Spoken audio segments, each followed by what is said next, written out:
l'invité de Bernard Poirette. Il est 8h13 exactement et l'invité politique ce dernier jour de juillet est François de Rugy, actuellement député En Marche de Loire-Atlantique, ancien ministre, ancien président de l'Assemblée nationale. Monsieur de Rugy, bonjour. Bonjour. Merci d'être en studio ce matin sur Radio Classique. Première question, monsieur de Rugy, demain ou après-demain, je ne sais pas, partez-vous en vacances ou partez-vous en campagne politique, peut-être pour devenir le patron des députés En Marche le 10 septembre? Je vais partir en vacances. En vacances. Et c'est important je pense que les Français d'ailleurs ont besoin, peut-être plus encore que les autres années, de vacances. On a pu peut-être penser que le confinement c'était quasiment des vacances, mais on se rend bien compte a posteriori que ça a été un moment beaucoup de stress pour beaucoup de familles. Le stress d'ailleurs est toujours là, je pense, par rapport à la menace de la maladie. Voilà, la menace du virus qui circule, qui heureusement ne fait plus beaucoup de victimes. On a heureusement aplati la courbe de l'épidémie en nombre de victimes, et c'est ça le plus important.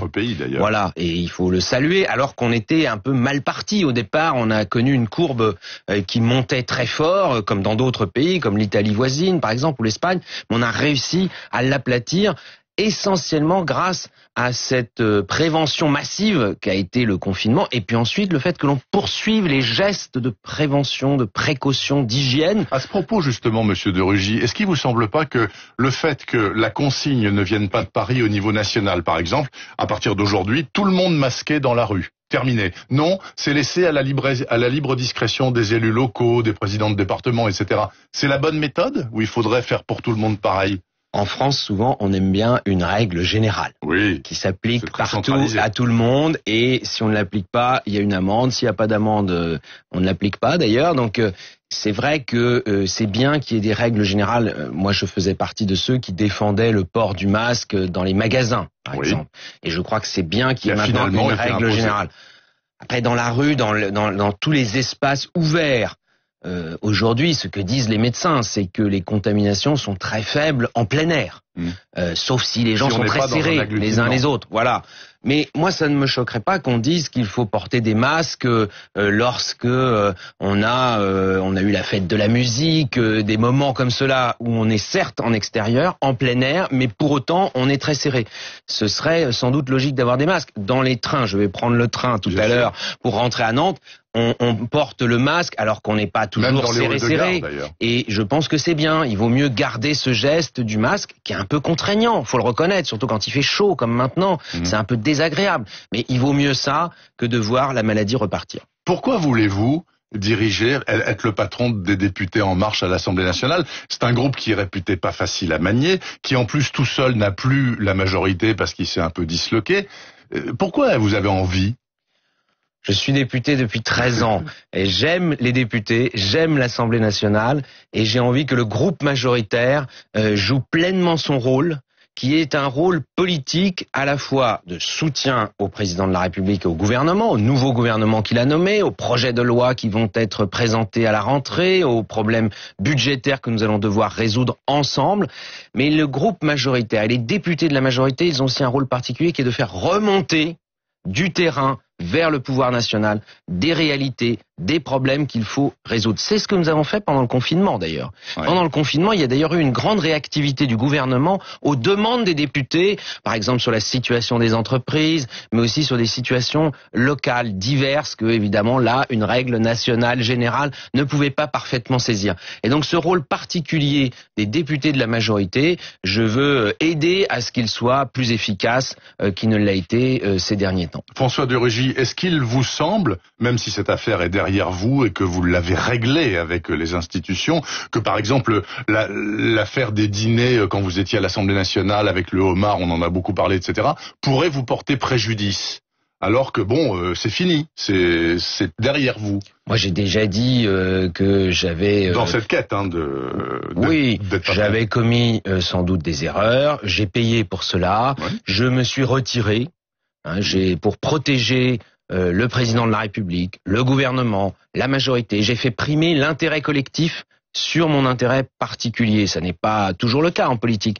Et je crois que mes collègues députés du groupe La République En Marche, justement, me créditent d'avoir fait primer l'intérêt collectif sur l'intérêt particulier. Et c'est peut-être justement le rôle d'un président de groupe à l'Assemblée nationale, surtout un groupe de plus de 280 membres, que d'être toujours dans la recherche de l'intérêt collectif, du point d'équilibre, du rassemblement du groupe. Vous savez, le groupe de La République En Marche, il a beaucoup de sensibilité.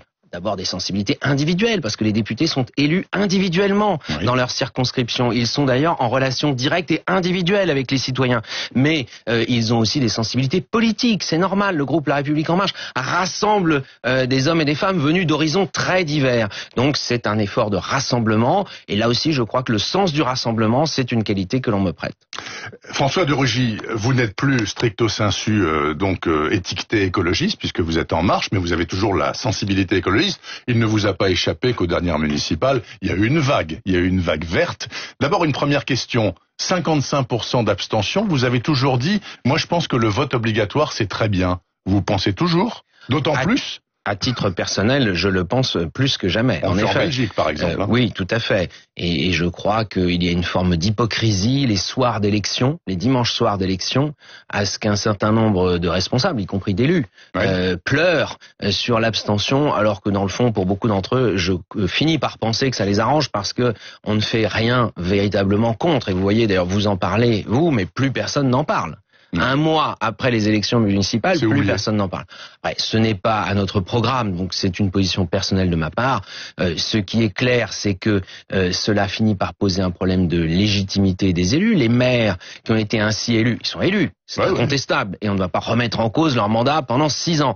Mais pour autant, quand ils vont devoir mettre en œuvre des projets peut-être un peu plus difficiles, qui seront un peu plus contestés par une partie de la population, à ce moment-là, on se souviendra que, en effet, ils n'ont pas été très bien élus, comme on dit parfois, c'est-à-dire qu'ils ont eu qu'une petite part de la population de leur ville qui a voté pour eux. Mais les opposants à cette mesure disent c'est un délit de démocratie, le droit de vote c'est la liberté de chacun, et donc forcer les gens à voter c'est pas bien. Mais le fait que d'avoir des élus élus par un tiers du corps électoral, c'est pas terrible non plus. Oui, on pourrait avoir une reconnaissance du vote blanc en parallèle. Oui, aussi. Que moi j'avais proposé lorsque j'avais déposé une proposition de loi dans le précédent mandat sur ce sujet. François de Rugy, alors les écologistes prennent pied de plus en plus dans la vie politique française. À ce titre, vous ne regrettez pas d'avoir changé d'étiquette, vous ne regrettez pas d'être En Marche aujourd'hui. Vous vous dites pas, peut-être que je pourrais être plus efficace si j'étais resté chez EELV, par exemple. Vous savez, il y a 5 ans, j'ai quitté Europe Écologie Les Verts, et j'avais écrit un livre qui s'intitule Écologie ou gauchisme, il faut choisir. Et je crois que, y compris ce qui s'est passé ces dernières semaines, par exemple à la ville de Paris, des Parisiennes et des Parisiens ont voté sans doute pour les Verts en pensant voter pour l'écologie, et ils se retrouvent avec des élus qui mènent une campagne qui n'a rien à voir avec l'écologie, de démolition d'un adjoint à la maire de Paris qu'ils sont censés soutenir. Enfin, ce sont des imbroglios politiques sans nom. Donc le qui, en effet, ressemblent plus de l'écologie. Oui, enfin, je ne sais pas si c'est encore infantile, mais en tout cas, on voit ressurgir. Lorsque des élus verts sont dans la lumière, on voit ressurgir en effet des pulsions extrémistes qui n'ont pas grand-chose à voir avec l'écologie, sur l'économie, sur des sujets aussi importants, surtout aujourd'hui, que l'économie, la question de la sécurité. Et vous savez, au niveau national, c'est évidemment extrêmement important. L'État est responsable de la sécurité avec la police, la gendarmerie, mais dans les villes, il y a aussi des polices municipales, il y a aussi des vidéosurveillances. Avec les élus verts ont toujours été contre la vidéosurveillance. Moi, je suis de Nantes, à la cathédrale de Nantes qui a été incendiée. On a pu confondre le coupable grâce à la vidéosurveillance. François de Rugy, donc vous avez rappelé, j'ai rappelé aussi donc que vous avez démissionné de votre poste à l'Assemblée, donc est-ce que vous comprenez ce qu'a fait Christophe Girard, l'adjoint à la mairie de Paris chargé de la culture, dont on soupçonnait la proximité avec Matzneff? Enfin il connaît Matzneff bien évidemment, ils ont même déjeuné ensemble plusieurs fois. Vous comprenez qu'il est démissionné parce que ça va comme ça, quoi? Je comprends qu'il y ait maintenant des campagnes, on aurait dit autrefois des campagnes de presse, mais aujourd'hui ça dépasse complètement les médias traditionnels. C'est sur Twitter, c'est sur Facebook, ce sont des campagnes qui prennent une ampleur considérable, où on s'éloigne de la réalité des faits, où on ne veut plus que ce soit la justice qui établisse la réalité des faits. Monsieur Girard a été entendu comme témoin dans une procédure, et heureusement qu'il y a une procédure par rapport à Monsieur Matzneff. Il faut jamais oublier le fond de l'affaire, qui est une affaire grave.